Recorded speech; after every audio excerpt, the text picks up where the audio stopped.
Hello বন্ধুরা, simple cooking with Moumita রান্নাঘরে সবাইকে স্বাগত। তো সবাই দেখতেই পাচ্ছ, আগের দিন চিলি পনির বানিয়েছিলাম আর আজকে গেস্টদের জন্য বানাচ্ছি ফ্রাইড রাইস। তো ফ্রাইড রাইস কীভাবে ঝটপট বাড়িতে গেস্ট চলে এলে বানাবেন সেটাই দেখে নিন। তো বাড়িতে হঠাৎ করে গেস্ট চলে আসায় আমি ফ্রাইড রাইস বানাবো ভাবলাম। তো প্রথমে চালটাকে ভালোভাবে সেদ্ধ করে নিলাম 80%, তার বেশি নয় কিন্তু। আর তার মধ্যে কিন্তু গরম মশলা কিছু দিইনি, শুধু তেল দিয়েছিলাম আর জল দিয়ে সেদ্ধ করে নিয়েছি, আর নুন দিয়েছিলাম সামান্য পরিমাণ।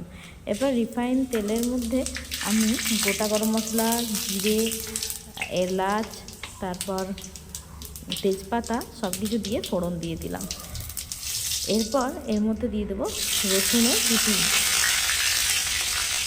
পরিমাণ মতো রসুনের কুচি দিয়ে দিলাম। এরপর এর মধ্যে বড় বড় দুটো ডুমো করে কাটা পেঁয়াজ দিয়ে দিলাম, ভালোভাবে ভেজে নিতে হবে। এরপর কিছুক্ষণ ভাজার পর আমি লঙ্কা দিয়ে দিলাম, কাঁচা লঙ্কাগুলো স্লাইস করে কেটে নিয়েছি, সেই কাঁচা লঙ্কাগুলো দিয়ে দিলাম। এরপর ভালোভাবে নাড়িয়ে চাড়িয়ে একটু পেঁয়াজটা ভাজা ভাজা হয়ে এলে এর মধ্যে দিয়ে দেবো কাজুগুলো। ফ্রাইড রাইসে তো কাজু কিশমিশের দরকার, তো প্রথমে কিছুটা কাজু দিয়ে ভেজে নেবো, তারপর দিয়ে দেবো কিশমিশটা। এবার কাজু কিশমিশটা ভালোভাবে ভাজা হয়ে গেলে, কিশমিশটা কিন্তু বেশি ভাজা চলবে না, তার মধ্যেই কিন্তু কিশমিশটা দেওয়ার কিছুক্ষণ পরেই কিন্তু সবজিগুলো দিয়ে দিতে হবে। আগে থেকে কেটে রেখেছি আমি গাজর, ক্যাপসিকাম, বিনস, এই সব সবজিগুলো আমি আগে থেকে কেটে রেখেছি, সেই সবজিগুলো দিয়ে দিলাম। এই সবজিগুলো দেওয়ার পর এরপর আমি আরেক দিকে ফুলকপি সেদ্ধ করে রেখেছি, সেই সেদ্ধ করা ফুলকপিটা এই সবজিগুলো কিছুক্ষণ সেদ্ধ হয়ে গেলে বা একটু ভাজা ভাজা হয়ে এলে তারপর কিন্তু ওই ফুলকপিটা মেশাতে হবে। আর যদি আপনাদের কাছে গোলমরিচ গুঁড়ো থাকে অবশ্যই কিন্তু গোলমরিচ গুঁড়োটা দিতে ভুলবেন না। ফ্রাইড রাইসে কিন্তু এটা মাস্ট। চাইনিজ ফ্লেভারে যে কোনো রান্নাতে গোলমরিচ গুঁড়ো কিন্তু খুব ভালো স্বাদ আনে। এরপর নুনটা দিয়ে দিলাম পরিমাণ মতো। এরপর দিয়ে দিলাম এর মধ্যে ঢাকা, কিছুক্ষণ 5-10 মিনিটের মতো ঢাকাটা দিয়ে তুলে নিয়ে সবজিগুলো সেদ্ধ হয়েছে কিনা দেখে এর মধ্যে দিয়ে দিচ্ছি আগে থেকে কেটে রাখা ক্যাপসিকামটা কিন্তু তখন দিইনি, কারণ ক্যাপসিকামটা গলে যেতে পারে, আর ক্যাপসিকামটা পরে দিলে খুব সুন্দর একটা গন্ধ বের হয় ক্যাপসিকামটা কিন্তু বেশি ভাজার দরকার নেই। এবার আর একটু ঢাকা দিয়ে রেখে দিলাম। এরপর আরেক দিকে আমি একটা কাপের মধ্যে 2 চামচের মতো দই আর একটু চিনি দিয়ে ভালোভাবে মিক্স করে নেব।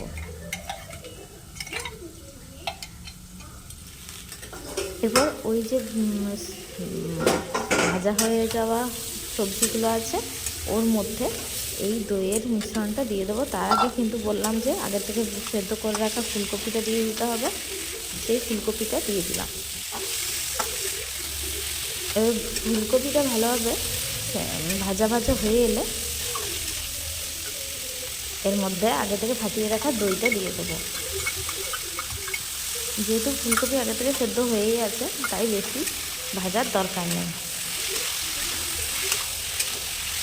আপনারা চাইলে ফুলকপিটা আলাদাভাবে ভেজেও নিতে পারেন সেদ্ধ করে পর, আমি এখানে করিনি যেহেতু আমার তাড়া ছিল।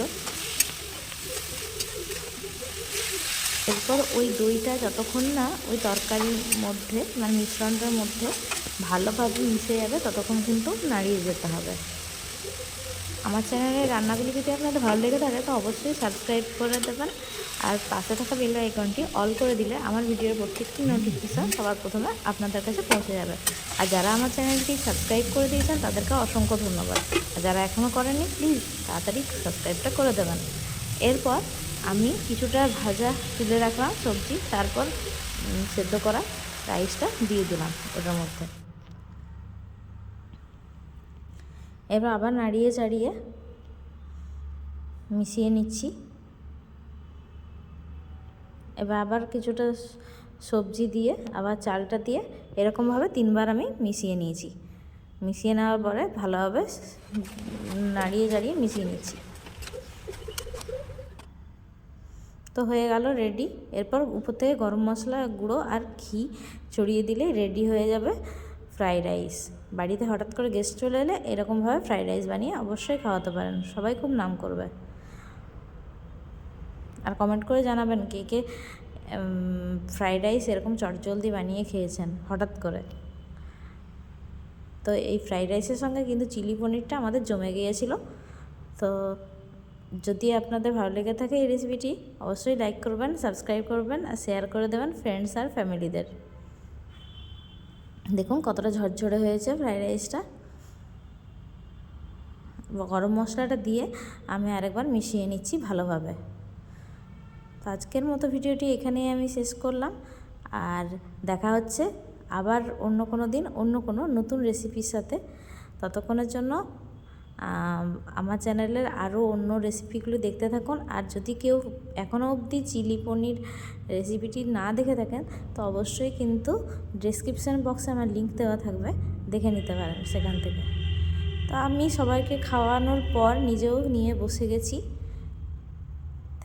Thanks for watching this video. দারুণ হয়েছিল খেতে।